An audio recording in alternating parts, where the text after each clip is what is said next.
Buonasera e benvenuti a questo nuovo appuntamento con Friulandia, lo sport tra gli amatori. Quest'oggi ospiti in studio abbiamo una squadra diciamo vecchia come collocazione nel Friuli Collinare, è il Paluzza Calcio 5. Buonasera, abbiamo come ospiti Massimo Di Centa, che è un dirigente del Paluzza Calcio 5, Gilberto Buzzi che è un giocatore e Fabiano Straulino che è un altro giocatore di questa associazione. Gilberto, la vostra squadra milita da moltissimi anni nella Lega Calcio Friuli Collinare, tu magari sei solo da 5, però questa squadra ha ottenuto parecchi successi sia a livello disciplinare che a livello sportivo. Secondo te qual è la ricetta di questo successo, questa longevità? Innanzitutto penso la fortuna di trovare dei ragazzi che riescono a lavorare bene a livello di calcio a 5, seguire le indicazioni che l'allenatore ci dà, ricordiamo dei ragazzi bravi tecnicamente. Ricordiamo che Moser, Francesco, il nostro allenatore, è tornato dopo 2 o 3 anni che mancava e dopo la cosa principale secondo me è la fase difensiva, riuscire a gestire la fase difensiva che è la cosa più importante del calcio a 5, quindi se i ragazzi riescono a assimilare queste cose sicuramente i risultati arrivano. Nell'ultima partita però avete avuto uno scivolone inaspettato, no? Siete caduti in casa contro il Bunker 3, in un derby praticamente. Cosa è successo in questa partita? È stata una partita un po' diciamo tirata, probabilmente sentita più che altro da parte loro, un po' incattivita anche diciamo la partita, forse non è stata gestita bene a livello arbitrale. Forse l'arbitro ha lasciato correre un po' troppi falli e troppe... Quindi diciamo è stata abbastanza tesa da un punto di vista abbastanza così, troppo agonistica diciamo per il calcetto, no? Sì, Perché... giocando a calcio a 5 si sa che non c'è il contatto fisico, quindi in quel caso forse ha tralasciato un po' questa cosa e dopo abbiamo subito dei gol su punizione, questo ci ha un po' penalizzato perché a livello di gioco, soprattutto nel primo tempo, eravamo in vantaggio di 4 reti, piano piano poi loro sono riusciti a uscire come dicevo fisicamente anche, noi nel caso della partita di venerdì sera siete calati? Siamo calati, eravamo in pochi, ci mancava qualche giocatore per infortunio e malattia e abbiamo perso la partita. Fabiano, siete secondi in classifica con un largo margine sui Grifoni, quindi la promozione, se non ricordo male, dovrebbe essere solo lontana 3 punti. Era l'obiettivo della stagione questo? Ma diciamo l'obiettivo della stagione era comunque giocare, divertirsi, trovarci insieme, però sicuramente sapevamo già all'inizio di avere una buona squadra e quindi la promozione era una cosa possibile. Quali sono le squadre che durante questo cammino vi hanno maggiormente impressionato? Sicuramente la Bombonera, che ha vinto tutte le partite, a parte una contro di noi. Siete gli unici a avergli fatto lo sgambetto, no? Tra virgolette. Sì, sicuramente una bella squadra, probabilmente una squadra già di eccellenza come categoria, come livello. E ci ha messo molte difficoltà, soprattutto la prima partita, la seconda siamo riusciti a vincere di un gol, per cui...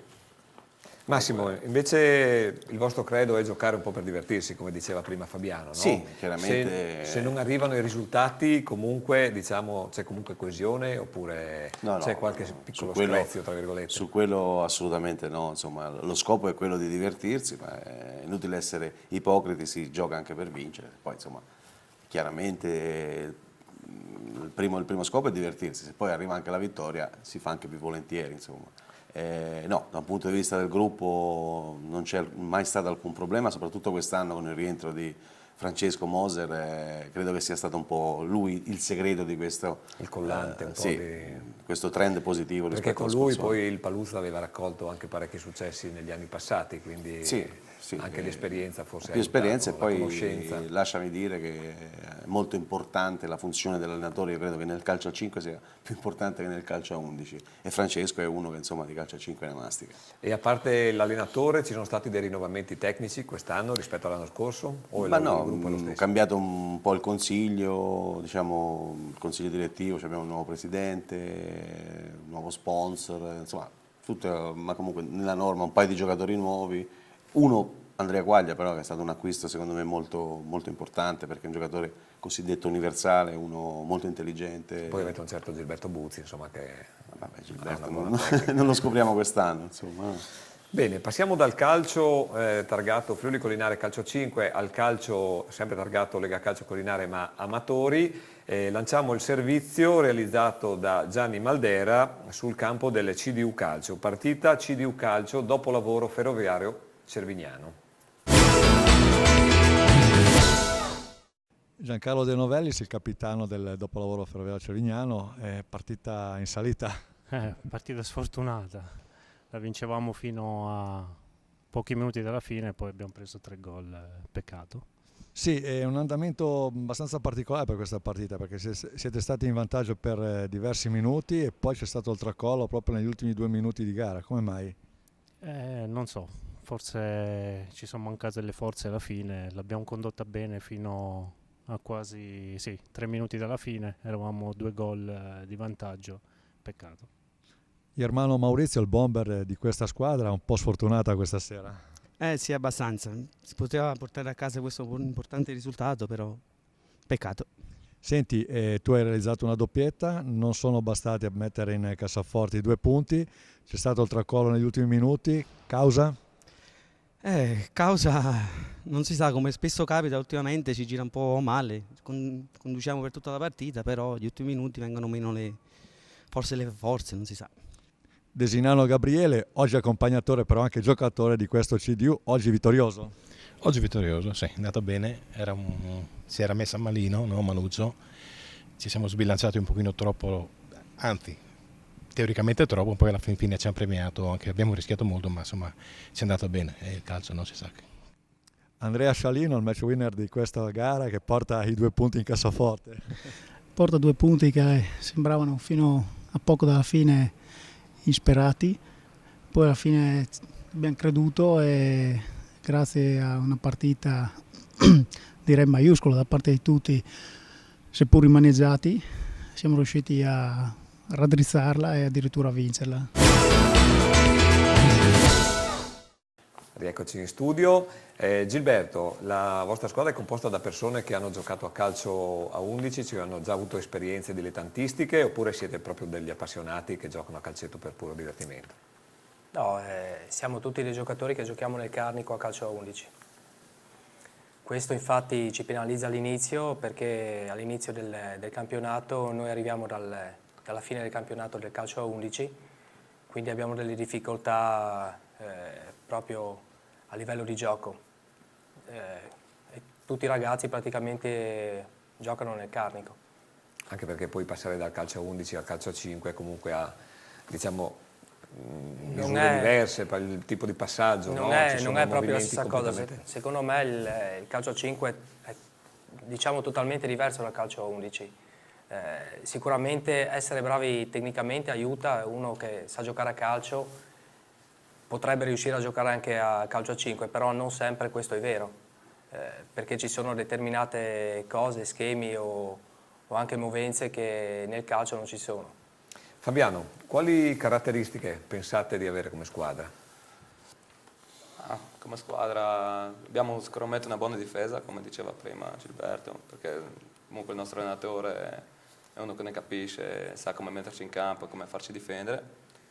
E poi abbiamo comunque qualche buon giocatore dotato tecnicamente davanti che i suoi gol li fa. Pensi che il Paluzza abbia, diciamo, un punto debole che gli avversari possono sfruttare? Chiaramente non lo direi qua, però... Sicuramente. Ma punti deboli sicuramente ne abbiamo.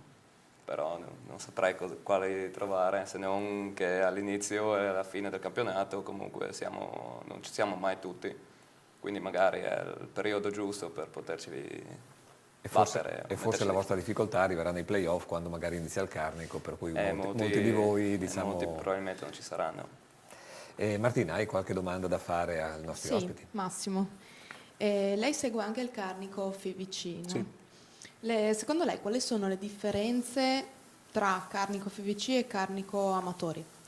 Tecniche organizzative o comunque... Ecco, qui hai senz'altro toccato un tasto molto importante. Dal punto di vista organizzativo io credo che il calcio collinare sia veramente una spanna sopra, sia un livello superiore.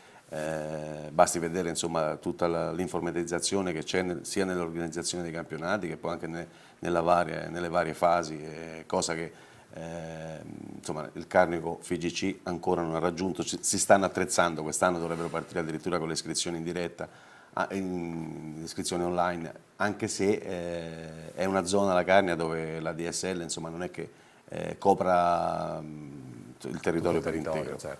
Quindi ci saranno anche qualche difficoltà dal punto di vista tecnico che il collinare ha dimostrato insomma, che possono essere superate, e questo insomma, credo che sia molto importante anche a livello proprio di seguito mediatico, di tutta una serie poi di eventi che comunque gravitano intorno a questi avvenimenti.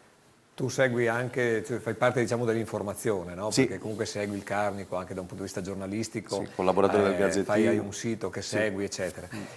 Secondo il tuo punto di vista, la Lega Calcio Friuli Collinare ha diciamo, il giusto seguito come stampa, oppure secondo te è sottodimensionata? No, ha il giusto seguito anche in considerazione del fatto che insomma, sappiamo tutti che lo spazio ormai nei giornali è tiranno. Addirittura la riduzione del format anche di un quotidiano. Sì, costringe proprio da un punto di vista... Costringe proprio, certo. Io so, anche col Gazzettino per esempio abbiamo avuto qualche difficoltà a seguire per intero tutte le partite, per cui qualche difficoltà c'è. Comunque credo che da un punto di vista proprio del seguito mediatico, io non so quanti altri campionati e quanti altri avvenimenti in Italia abbiano un seguito del genere. Bene, un'ultima domanda, diciamo... C'è qualche nuova regola che vorreste vedere adottata nel Friuli Collinare? Questa magari la faccio a tutti e tre in maniera tale che... Partiamo da Fabiano. Ma no, adesso non me ne vedo. Non ti vedi, quindi ti piace così com'è. Sì. Massimo, hai... Diciamo che io per quanto riguarda gli amatori sarei molto più rigido con l'età, nel senso che per giocare degli amatori... Parlavi di questo tipo di regola o di regola? No, la regola in generale. No, questo diciamo che va bene. E come diceva Gilberto, privilegiare un attimino per quanto riguarda il calcio a 5 non ci dovrebbe essere, insomma, il contatto fisico dovrebbe essere sanzionato in maniera più evidente. Questo è nel regolamento, purtroppo sono gli arbitri che dovrebbero applicarlo in maniera più concreta, e questo la Lega Calcio Collinare sta premendo quando ci sono le riunioni arbitrali proprio in questo senso, proprio come indicazione relativa a questo anche argomento. Se naturalmente anche le squadre dovrebbero giocare la squadra di calcio a 5. Sì, chiaro, certo. Gilberto invece? No, penso, anch'io penso per l'età, secondo me dovrebbero giocare solo giocatori che arrivano a un certo tipo di età, non ragazzi giovani, ma nient'altro, dopo il resto può andare bene così. Perfetto, erano le opinioni naturalmente dei nostri ospiti. Salutiamo Fabiano Straulino, che ringraziamo, Massimo naturalmente Massimo Di Centa e Gilberto Buzzi. Buonasera, grazie. In bocca al lupo naturalmente per il proseguire del campionato.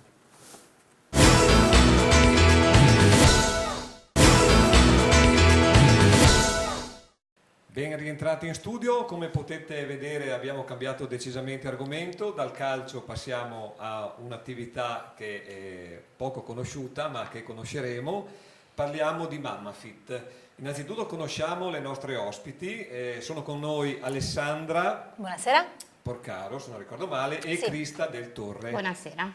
Innanzitutto so che siete delle sportive, per cui magari fateci conoscere un po' il vostro vissuto sportivo e il percorso che avete fatto. Ok, comincio io perché tra le due sono la mamma e mi sono avvicinata a Mamma Fit proprio in occasione della mia gravidanza. Sono sempre stata una sportiva e quando ho scoperto di essere in dolce attesa, subito il primo istinto è stato quello di cercare un'attività da fare in questi 9 mesi anche dopo, e devo dire che se in America e in Inghilterra l'offerta era veramente molto ampia, purtroppo in Italia ancora non c'era molto per le sportive, ma anche solo per chi dopo il parto volesse tornare in forma. C'è molta attenzione sul neonato, ma appunto sul fisico della mamma che in questi 9 mesi conosce una trasformazione grandissima, purtroppo no, così quasi per gioco, no? Io sono prima di tutto una runner, ho fatto anche le maratone, quindi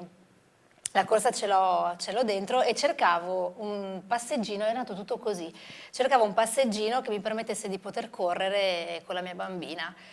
Passeggini con le ruotone grandi, no? Chiaramente anche lì sono finita su siti esteri, da lì ho visto che esisteva la ginnastica col passeggino al di fuori dell'Italia, mi sono informata e ho visto che proprio a Milano era recentemente sorto nato questo programma di allenamento chiamato appunto Mamma Fit, creato da 2 istruttrici di fitness diventate mamme, per cui mi sono subito informata per portarlo da noi.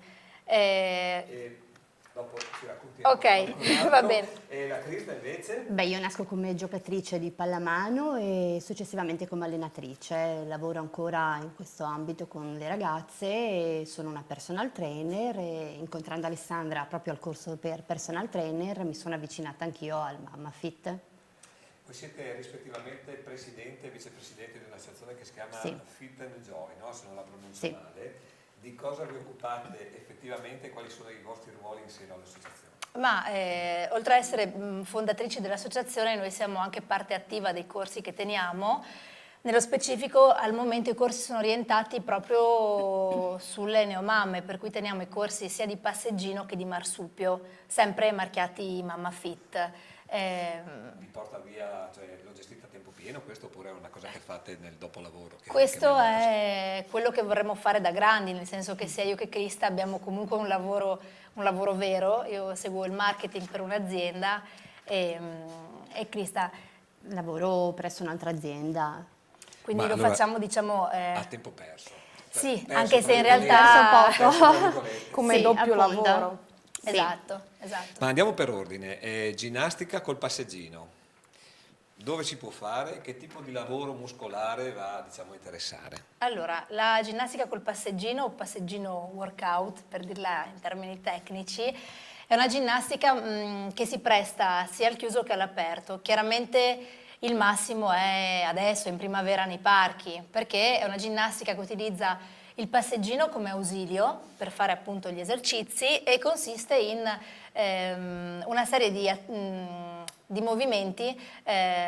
Chiediamo a Crista magari se ci fa vedere qualche piccola mossa, diciamo, qualche piccolo esercizio. Allora, lei lo farà chiaramente sul posto per motivi di spazio. Certo, spazio. Immaginiamo un parco per cui già il fatto di essere all'aperto è anche già terapeutico, no? Per la mamma che esce da questi 9 mesi e porta a spasso il bambino. Quindi il passeggino c'è il bambino dentro. Ovviamente, sì, ovviamente sì. C'è il bambino dentro, il bambino è costantemente cullato dalla mamma, per cui la lezione è dinamica, c'è una parte appunto di riscaldamento, una parte di tonificazione. Crista ci può far vedere adesso qualcuno degli esercizi tipici.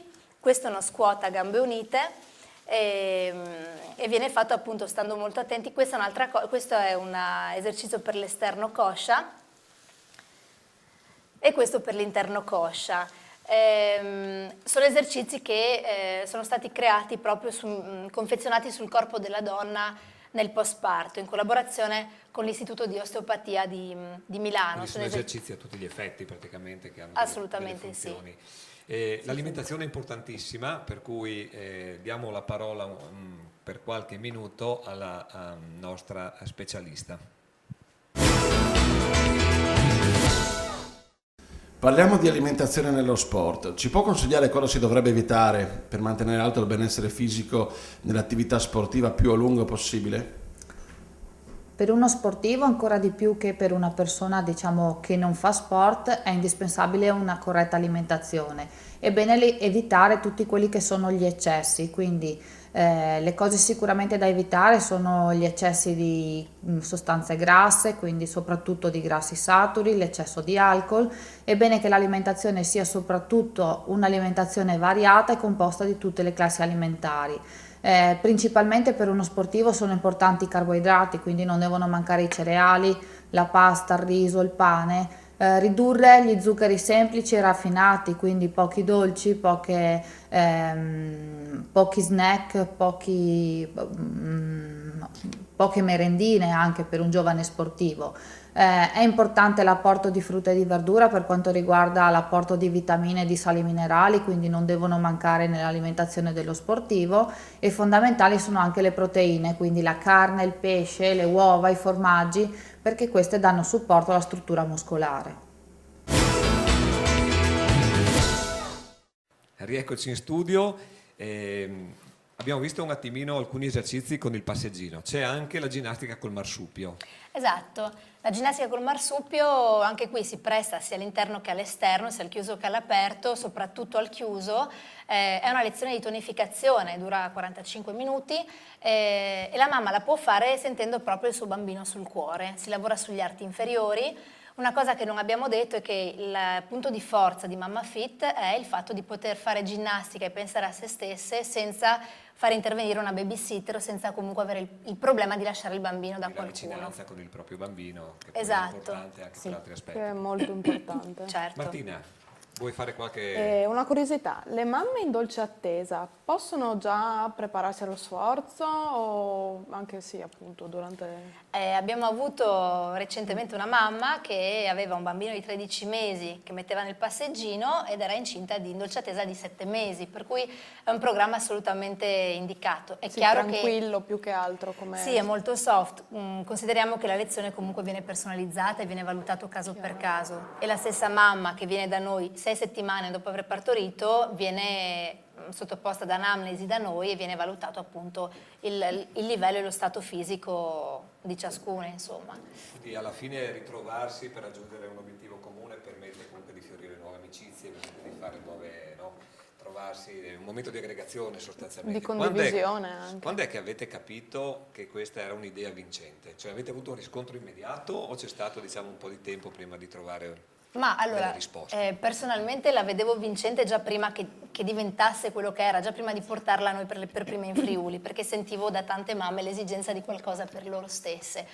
Vediamo che l'iniziativa è molto apprezzata e alle mamme a cui arriva questa notizia a seguito. È chiaro che ancora, essendo nata l'associazione a luglio dello scorso anno, molte mamme ancora non conoscono che cos'è Mamma Fit, c'è bisogno ancora di lavoro di passaparola più che altro. E allora diciamo dove possono trovarvi a questo punto? Avete un sito di riferimento? Allora, il sito www.mammaf.it è quello nazionale, accedendo alla pagina regionale le mamme possono vedere tutti i nostri corsi. Vi lasciamo anche il sito della nostra associazione che è www.fitandjoy.it, dove appunto c'è l'elenco con gli orari di tutte le attività e le iniziative. Che per fare questo tipo di esercizi eccetera ci sono dei materiali specifici che devono avere le mamme oppure possono utilizzare quello che hanno sostanzialmente, no? Perché potevano un passeggino... Il passeggino è fondamentale ovviamente, un abbigliamento comodo e comunque noi lavoriamo con delle attrezzature che forniamo noi direttamente alle mamme come elastici e tappetini. Avete anche delle collaborazioni quindi con strutture che si occupano di bambini piccoli, non so, asili, palestre, cose Attualmente stiamo collaborando con l'asilo Nido Piccoli Principi di Udine, siamo in una palestra, la palestra Axis per quanto riguarda il chiuso. Partirà a marzo un programma in collaborazione con l'associazione Amigdala, è un ciclo di 10 incontri che alternano 45 minuti di parte pratica con il marsupio a 45 minuti di intervento della psicologa, dove ogni volta verrà trattato un tema, non lo so, il sonno piuttosto che i capricci, e in tutto questo la mamma può tranquillamente cambiare il pannolino, allattare. Un'altra cosa che non abbiamo detto nelle nostre lezioni, le mamme sono libere di fare queste cose, cosa che magari in altri corsi, non lo so, non si sentirebbero a loro agio di fare, ecco. Ma anche perché vorrei aggiungere, c'è il bambino proprio fisicamente. Quindi... Il bambino è sempre il centro della lezione, per cui la mamma se il bambino piange non è mai focalizzata sull'esercizio, quindi Esatto. prima bisogna mettere in tranquillità e in sicurezza il bambino, perché un bambino sereno è anche una mamma che si allena serena, una mamma felice. Lei è anche laureata in relazioni pubbliche, no? Mi diceva. Sì. E ha incontrato difficoltà a presentare l'associazione ai media oppure diciamo le hanno dato subito credito? Per così Devo dire di sì, fortunatamente sì, anche perché è un'iniziativa assolutamente nuova in regione che ha anche una finalità soprattutto sociale, per cui al di là della lezione di tonificazione che è mirata, si lavora appunto su parti specifiche della donna, pavimento pelvico piuttosto che addominali specifici, ma proprio ha una finalità sociale perché la donna è portata sia a uscire di casa che anche a confrontarsi con altre mamme, per cui la lezione è un pretesto, è un'occasione di incontro per parlare poi in realtà di tante cose. Bene, abbiamo conosciuto un mondo nuovo, chi fosse interessato naturalmente lo invitiamo a seguire tutte le attività sul sito. Ringraziamo naturalmente le due nostre ospiti, la Alessandra e la Crista. Grazie. E naturalmente vi salutiamo, vi diamo appuntamento alla prossima puntata e naturalmente rimanete sempre sintonizzati sulle frequenze di Friuli Venezia Giulia Sport Channel. Alla prossima!